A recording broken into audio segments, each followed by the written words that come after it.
दोस्तों नमस्कार। मैं अपने यूट्यूब चैनल में आप सभी का स्वागत करती हूँ। बेटी विवाह नहान गीत अच्छा लगेगा तो लाइक कीजिएगा, नए हैं मेरे चैनल पर तो सब्सक्राइब कीजिएगा और कमेंट में बताइएगा कैसा लगा मेरा गीत। केहू न बा नहवैया बेटी अपने से नहाला हो, केहू न बा नहवैया बेटी अपने से नहाला हो। पापा तोहार बेटी गईनी बाजारे, पापा तोहार बेटी गईनी बाजारे, मम्मी महल के रानी बेटी अपने से नहाला हो।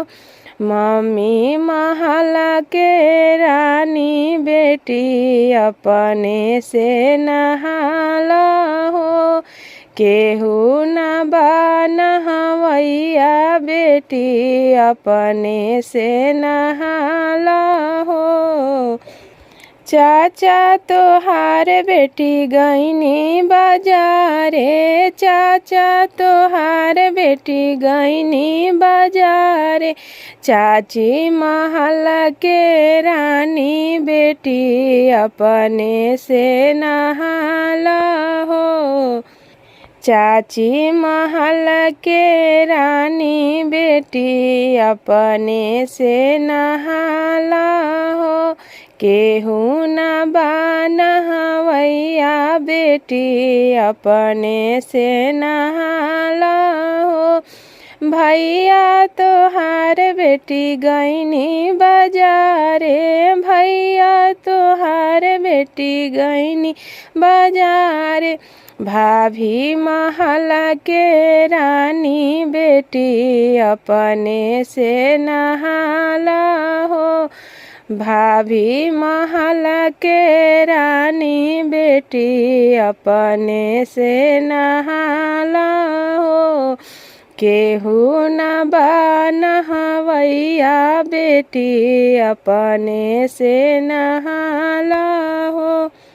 हाथ के साबुनिया लिहले अम्मा बारी खा रहे, आवना सुंदर बेटी तोहे नहावा दी है, आवना सुंदर बेटी तोहे नहावा दी है।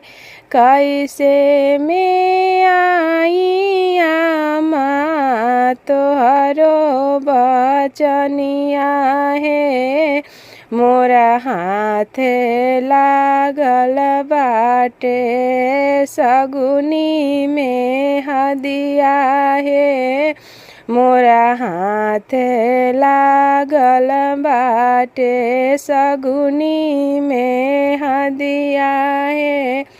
हाथ के तौलिया लिहले भाभी बारी खा रहे, आवना नहवा दी ननद तोहे नहावा दी है, आवना सुंदर ननद तोहे नहावा दी है।